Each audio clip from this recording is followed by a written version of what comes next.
Here, I forget. I believe Moonbrita has requested a gathering of the Scions. I assume there's been some progress concerning our efforts to combat the Ascians. Pray inform her that our business with the Ishgardians is concluded for the moment. I shall be along once I've completed my communications with the Crystal Braves.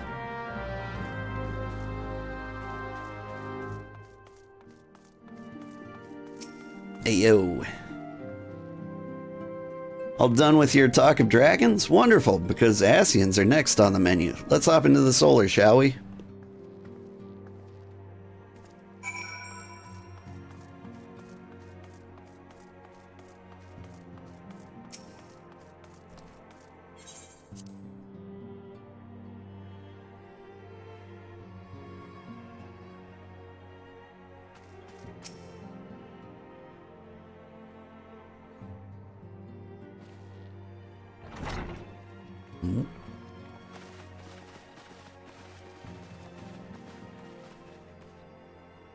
Now that everything's calmed down a bit, relatively speaking I mean, I thought it might be a good time to share our progress on the weapon.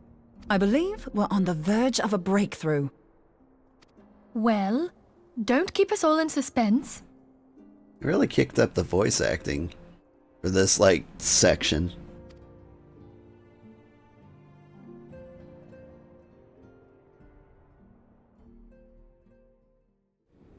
Just in case anyone's forgotten, let's start by reviewing what we already know.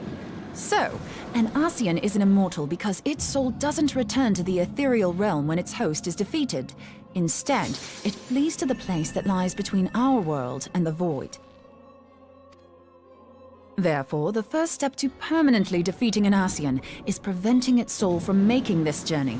And if you recall, when we last gathered here, I had verified that white auracite has adequate capacity to entrap the beings, albeit only briefly. Which left the small matter of their extermination. Aye. To unmake an Ascian soul, one must needs smite it with a concentrated burst, or blade, of purest ether. However, we wanted for both the data and the means to forge such a weapon. Short of experimenting on an actual Ascian, you see, there's no way to gauge how much ether its soul is made of. As such, we don't know what etheric density our blade needs to have in order for it to work. So we'll just have to make the densest blade we can and hope for the best. Though that would require a lot of ether. Hang on a minute! Why didn't we think of this before? White auracite can hold an absolute heap of ether, can't it? Please tell me you're joking. God's sakes, Ida. I feel as though I'm reliving the same scene over and over with you. How many times do you need to be told that white auracite cannot store ether for long periods? Being intangible matter, ether is given to dispersion. Only in its crystallized form is it a stable source of energy.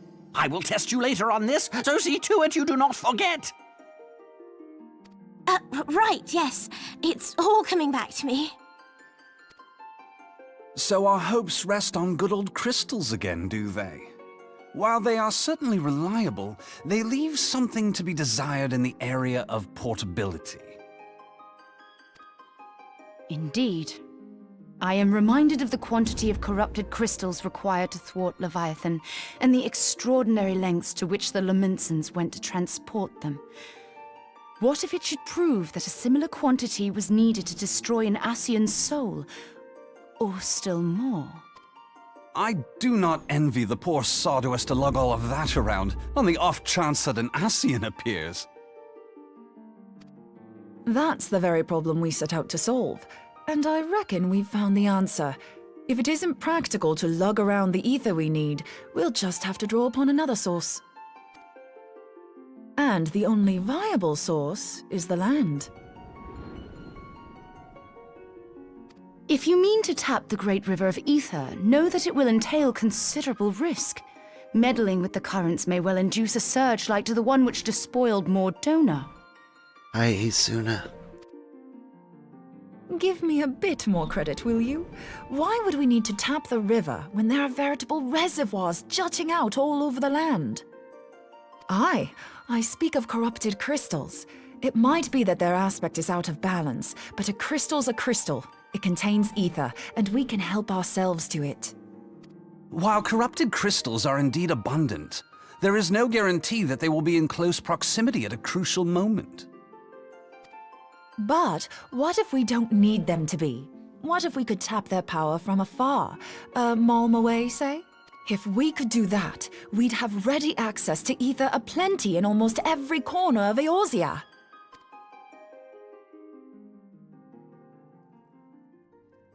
I've yet to put my theories to the proof, but I've got a good feeling about this.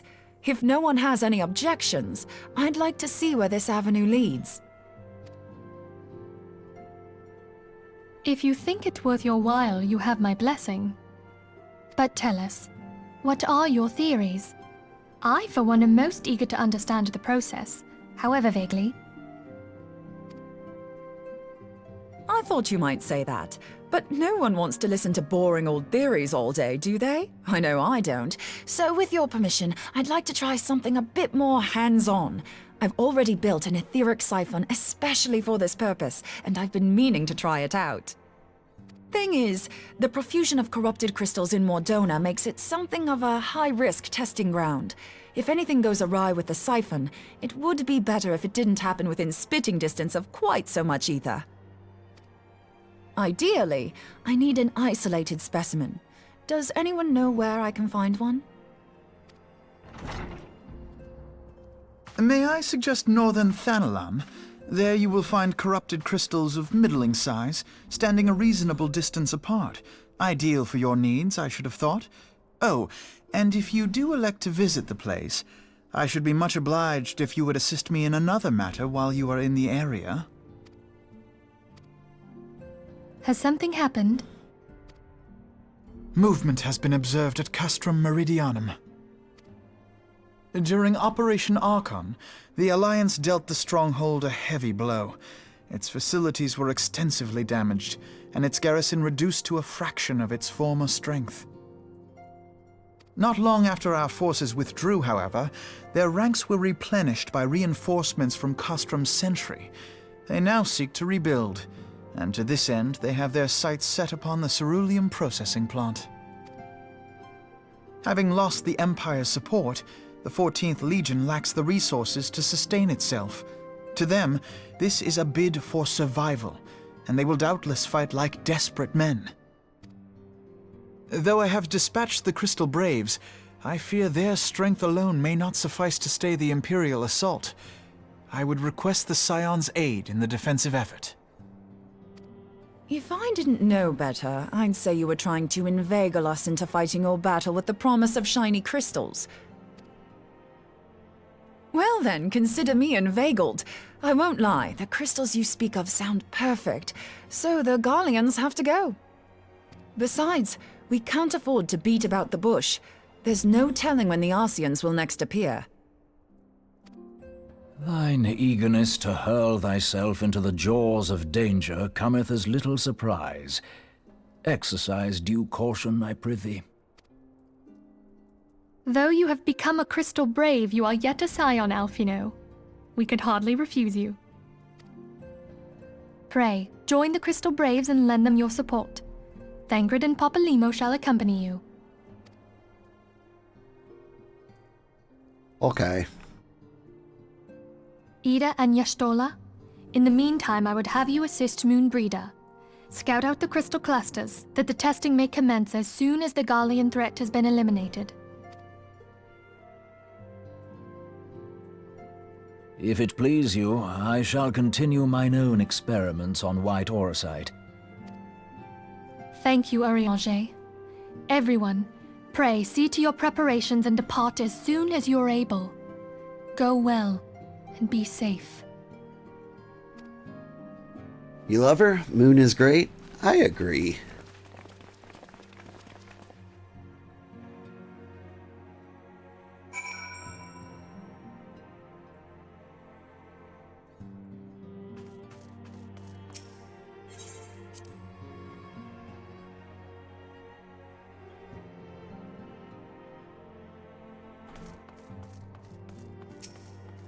Why, hello there.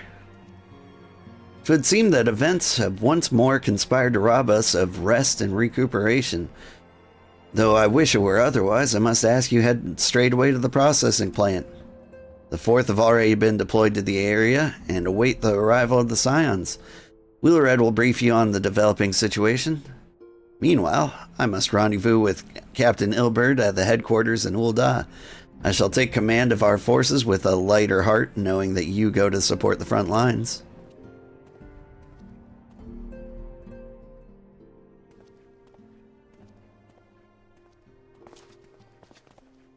Your duties take you to Northern Thadenland, do they not? Yeah? We too must say our farewells to the Rising Stones for a time. Flamen travels to Ul'dah. We shall serve as her escort. At my daughter's behest, I go to contact certain old acquaintances in the Gilded City. We are beset on all sides by civil unrest and imperial machinations, threatened by primals and troubled by dragons. We need all the allies we can muster. Many of my friends hold positions of power, you see, and it is my hope that they can be convinced to aid the Scion's cause. If past events have taught us anything, we know that Eorzea must present a united front, or we shall fall. How extraordinary that my little Asilia is involved in such far-reaching affairs. What's your skincare routine, Cat Grandma? I am proud that I might now stand by her side, not only as a mother, but also as a colleague. A colleague with influential connections, but I fear Ul'dah has become a place of danger even for one so familiar with her streets. Ah, woe betide the blackguard that so much glares in your direction, my lady.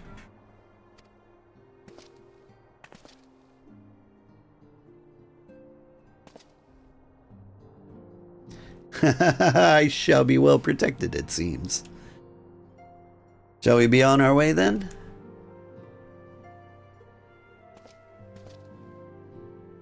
Yo.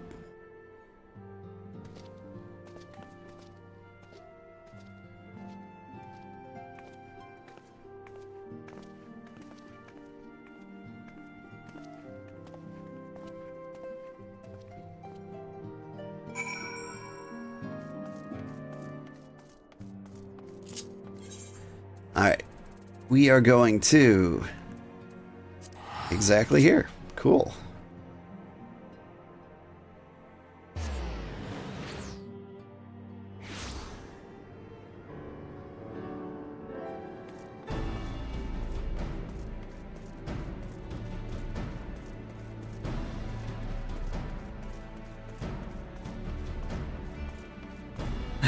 Does the sun straight up never rise here? Anyway, surprise attack.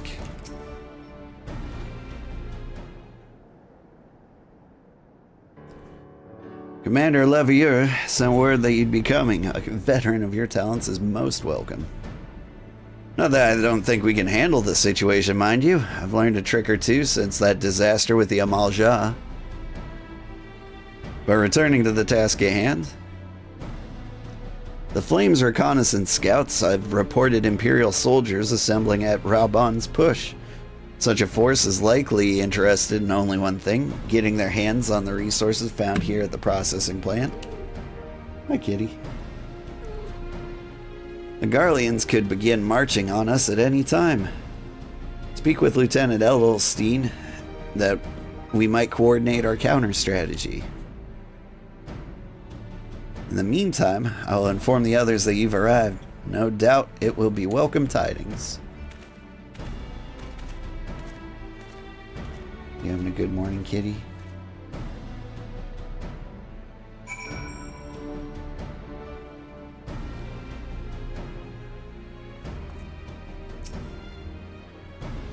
Private Sugarheart, my soldiers yet tell tales of your deeds during Operation Archon. That we Would that we could sit a while and reminisce about old times, but I fear more pressing matters require our attention. The civilian draftsman, you see, I've come across several highly suspicious crates within the boundaries of the processing plant. I had my sappers take a closer look, and our worst fears were confirmed. These boxes contained powerful explosive devices. Devices of Imperial design, no less. By my order, the flames stationed here are conducting a thorough sweep of the compound as we speak. Though it troubles me that we were unable to apprehend the Imperial spy behind this, I have faith that our men will be able to neutralize the threat for now. In the meantime, our scouts bring troubled news on the latest developments of the Imperial Army. I would once again ask for your aid. Okay.